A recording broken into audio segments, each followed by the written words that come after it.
ଗତକାଲି ଭାରତୀୟ ଜନତା ପାର୍ଟି ତରଫରୁ 155 ଜଣିଆ ସାଂସଦ ପ୍ରାର୍ଥୀ ତାଲିକା ଘୋଷଣା କରାଯାଇଛି। ଏଥିରେ 16ଟି ରାଜ୍ୟ ଏବଂ 3ଟି କେନ୍ଦ୍ରଶାସିତ ଅଞ୍ଚଳ ସାମିଲ ଅଛି ଏବଂ ପ୍ରଧାନମନ୍ତ୍ରୀ ନରେନ୍ଦ୍ର ମୋଦି, ଗୃହମନ୍ତ୍ରୀ ଅମିତ ଶାହ, ପ୍ରତିରକ୍ଷା ମନ୍ତ୍ରୀ ରାଜନାଥ ସିଂ ଏବଂ ପୂର୍ବତନ ଆଇନ ମନ୍ତ୍ରୀ ରିଜିଜୁ ଏମାନଙ୍କର ସମସ୍ତଙ୍କର ନାମ ଘୋଷଣା ହେଇଛି। କିନ୍ତୁ ଆମକୁ ଆଶ୍ଚର୍ଯ୍ୟ ଲାଗୁଛି ନରେନ୍ଦ୍ର ମୋଦି ପ୍ରଧାନମନ୍ତ୍ରୀ ସଦାସର୍ବଦା ଓଡ଼ିଶାକୁ ଅଗ୍ରାଧିକାର ଦେଉଥିବା ବେଳେ ଏ ନିର୍ବାଚନ ପ୍ରାର୍ଥୀପତ୍ର ଘୋଷଣାରେ ଓଡ଼ିଶାକୁ ପଛରେ କାହିଁ ପକାଇଛନ୍ତି। ଆସନ୍ତୁ ଆଜିର ସମୀକ୍ଷା କରିବା ଆମେ ତେରେଛା ବାଣାରେ। ମୁଁ ବିପିନ ଦାସ, ନମସ୍କାର। ଗତକାଲି ଭାରତୀୟ ଜନତା ପାର୍ଟି ତାର 155 ଜଣର ସାଂସଦ ପ୍ରାର୍ଥୀ ତାଲିକା ଘୋଷଣା କରିଛି। ସିଇସି ବସିଲା ଏବଂ କିଏ କୋଉଠି କ'ଣ କରିବ ସେଟା ଭାରତୀୟ ଜନତା ପାର୍ଟିର ଅନ୍ତରୀଣ ମାମଲା। ଆମେ ସେଥିରେ ହସ୍ତକ୍ଷେପ କରିବା କିମ୍ବା ସେ ବିଷୟରେ ସମାଲୋଚନା ଆଲୋଚନା କରିବାଟା ଉଚିତ ନୁହେଁ।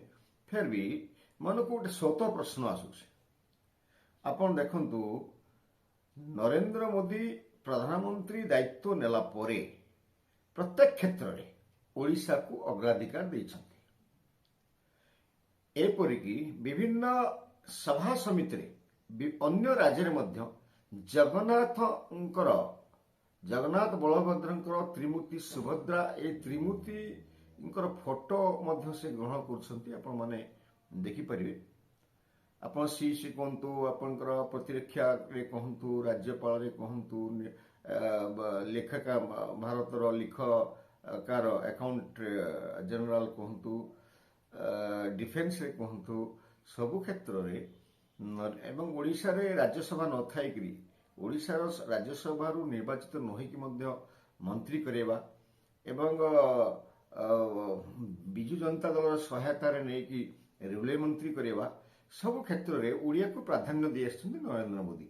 ତେବେ ଏଇଠି କାହିଁକି 195 ଜଣ ସାଂସଦ ପ୍ରାର୍ଥୀ ଭିତରୁ ଜଣେ ହେଲେ କାହିଁକି ଓଡ଼ିଆ ସ୍ଥାନ ପାଇଲା ନାହିଁ? ଏ ବିଷୟରେ ଆମ ମନକୁ କେତୋଟି ପ୍ରଶ୍ନ ସ୍ୱାଭାବିକ ଭାବରେ ଆସିବ।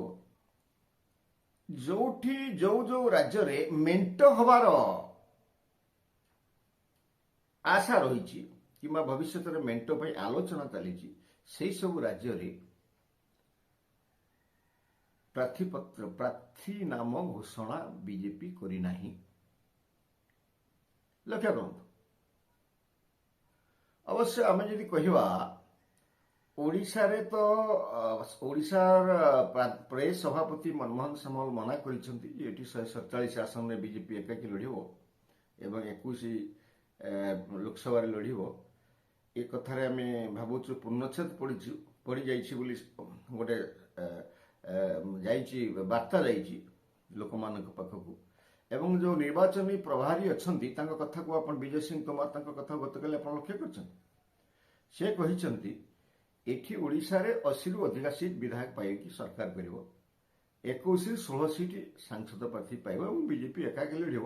ଆଉ ପଦେ କଥା କହିଛନ୍ତି ତା ସାଙ୍ଗେ ଯୋଡ଼ିକି ଯେ ମେଣ୍ଟ ବିଷୟରେ ତାଙ୍କୁ କିଛି ନିର୍ଦ୍ଦେଶ ଆସିନି ଉପରୁ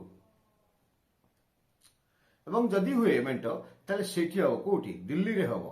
ତେଣୁ ବର୍ତ୍ତମାନ ଆମ ଜାଣିବାରେ ରାଜ୍ୟ ୟୁନିଟି, ଭାରତୀୟ ଜନତା ପାର୍ଟିର ରାଜ୍ୟ ୟୁନିଟି 147 ସିଟ୍ ପାଇଁ ପ୍ରସ୍ତୁତି ହେଉଛି। ଯଦି କେନ୍ଦ୍ର ସିଇସି ହାଇକମାଣ୍ଡ ମେଣ୍ଟ ଘୋଷଣା କଲେ ତାହେଲେ ଓଡ଼ିଶା ୟୁନିଟ୍ କ'ଣ କରିବ? ଏଥିରେ ସାମିଲ ହବ ନା। ସେହି ଦୃଷ୍ଟିରୁ ହୁଏତ ଓଡ଼ିଶାରେ କାହାରି ପ୍ରାର୍ଥୀପତ୍ର ଘୋଷଣା କରାଯାଇ ନାହିଁ, ଆଶଙ୍କା କରାଯାଇପାରେ। ଦ୍ୱିତୀୟ ସମ୍ଭାବନା କ'ଣ ଥାଇପାରେ? ଏ ଯେଉଁ ବର୍ତ୍ତମାନ ବିଜୁ ଜନତା ଦଳ ଏବଂ କଂଗ୍ରେସର ଡିଆଁଡିଁ ପର୍ବ ଚାଲିଛି, ମାଙ୍କଡ଼ ଡିଆଁ ଚାଲିଛି, ହୁଏତ आउ किछि मसीहा बड़ बड़ हस्ती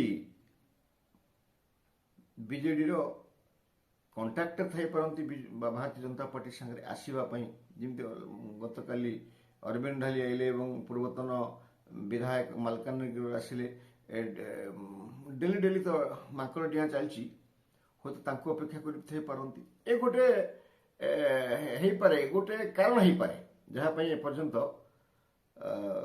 गतकाली प्रार्थीपत्र तालिका ओडिशा रे घोषणा कराई नाही। आउ गोटे कथा होची हमर एटे कथा होची जे ठीक अछि जोठी प्रार्थीपत्र गला थर जीति नथिले सेठी बीजेपी रो स्थिति कोन परीखिबा पई समय नै परथुवे उच्च कर्तृपक्ष हाईकमांड किंतु जो 8 जन सांसद वर्तमान अछंती निर्वाचित सांसद सेमान तो ना तो घोषणा करि पारथन ना सेट तो मेंटू को जाउनी से 8टी सीट तो वर्तमान आपण जेहेतु जीति छंती आपण तो छाड़िबेनी बीजेपी ताको छाड़िबो कि 8टा जीति छंती तो से 8टा रु गोटे दुटा हेले घोषणा करिथांते एथुर प्रतीयमान होची ए 8 रु 8 सांसद हुए तो लोकप्रियता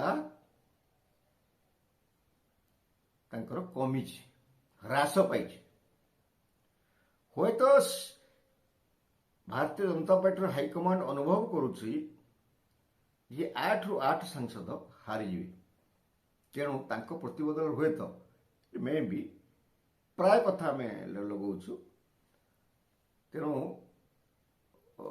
ये 8 जन विचार को निगला नहीं। प्रताप षडंगी निजर लोकप्रियता हर आम जी जानी गंगदेव लोकसभा संबलपुर लोकसभा सदस्य लोकप्रियता हर बलांगीर संगीता सिंह निजर लोकप्रियता हर प्रताप षडंगी दल विरोध करुला एबे भी भितरा भितरा किंतु जो मानकर विरोध नहीं सुरेश पुजारी जुएल ओराम मान तो विरोध नहीं एमपी भी घोषणा कर दल किसी गोटे चिंता करुपे नाम घोषणा है नहीं। आ गोटे कथा देखो एठी जो ओडिशार जो पोस्टर बॉय धर्मेंद्र प्रधान जी की भल तांकर अच्छी केंद्र सरकार रे एवं दिल्ली लेवल ले तांकर भल करिश्मा अच्छी एवं से तांको प्रति हाईकमांड रो भल धारणा अच्छी आज जे टॉप लेवल ले पहुंचे शिक्षा मंत्री तांको नाटा तो कम से कम घोषणा कर पारथां कहीं कलेन हुए तो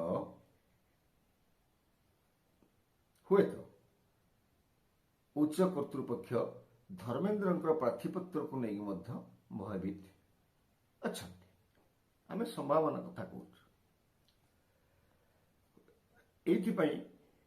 द्वितीय कारण यहाँ गला आम समीक्षा कलु जहाँपाई ओडिशा